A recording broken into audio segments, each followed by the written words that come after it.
L'innovation managériale chez Amaris se manifeste principalement de deux façons. La première, c'est le niveau de responsabilité, la confiance a priori qu'on accorde aux jeunes employés de l'entreprise.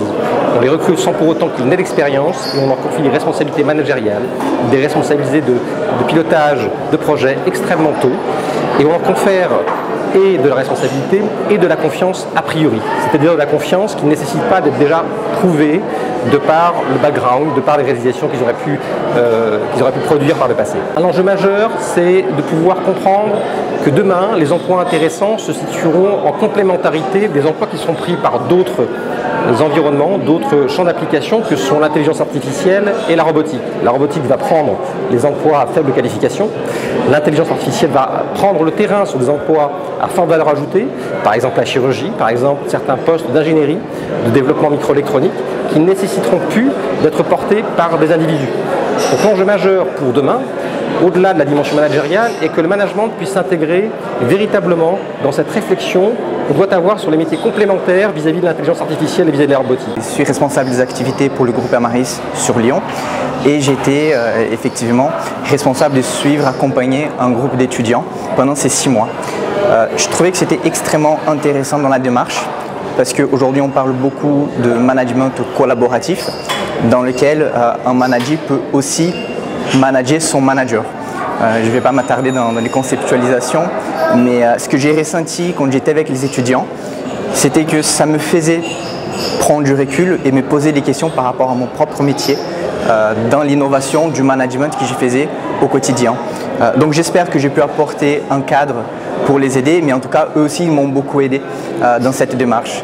Et une démarche telle que de l'innovation managériale faite ici dans le cadre du partenariat entre l'OM Lyon et Amaris, c'est en quelque sorte le reflet du marché du travail aujourd'hui, de la société dans laquelle on évolue, dans laquelle les jeunes apportent beaucoup de choses. On est dans le temple du management, l'EM Lyon avec sa reconnaissance nationale, internationale, etc. Donc il y a une capacité d'attraction d'un certain nombre d'entrepreneurs, il y a une capacité de notoriété, de diffusion en fait de ce genre de manifestations et qui en plus s'attaque à une dimension complètement novatrice, complètement innovante de prospective sur pratiquement de recherche-action sur le management de demain, l'entreprise de demain.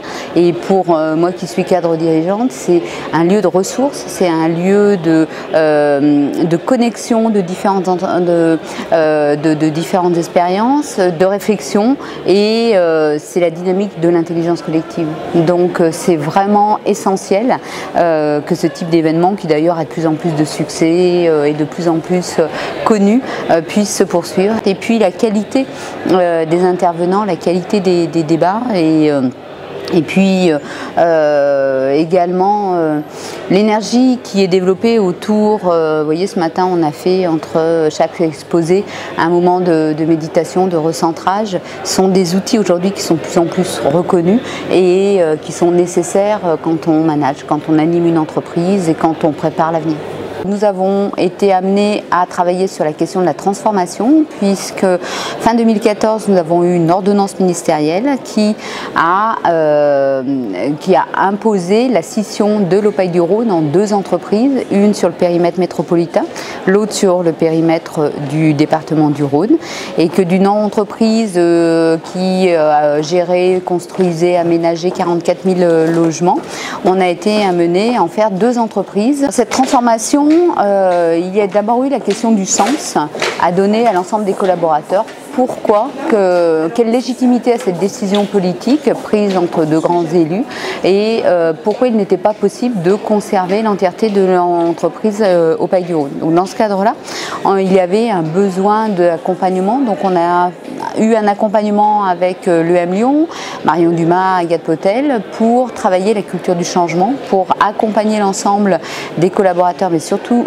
des managers, à accepter ce processus qui a été un processus rapide, puisqu'il s'est mis en place en janvier 2015 et en janvier 2016, la scission était effective entre les 2 organismes. Il y a eu plusieurs phases. Il y a eu d'abord la phase de surprise pour l'ensemble des collaborateurs, voire de victimisation. Pourquoi nous? Pourquoi ça tombe sur nous, qu'est-ce qu'on a fait, etc., d'incompréhension.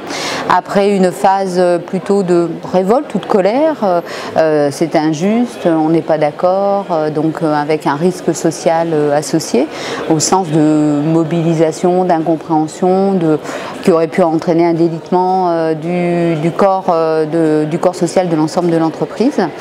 Et puis petit à petit, et notamment le travail d'accompagnement au changement a permis de positiver pour voir quelles étaient les perspectives, les opportunités qui pouvaient s'ouvrir de part et d'autre sur chacune des entreprises, avec des tailles différentes, des logiques différentes. Et du coup, les collaborateurs, je crois, tous ceux qui ont eu à se positionner, ont fait un choix d'entreprise, ont fait un choix de valeur, un choix d'orientation dans ce qu'ils pouvaient projeter sur l'une ou l'autre de ce que deviendraient les deux entreprises.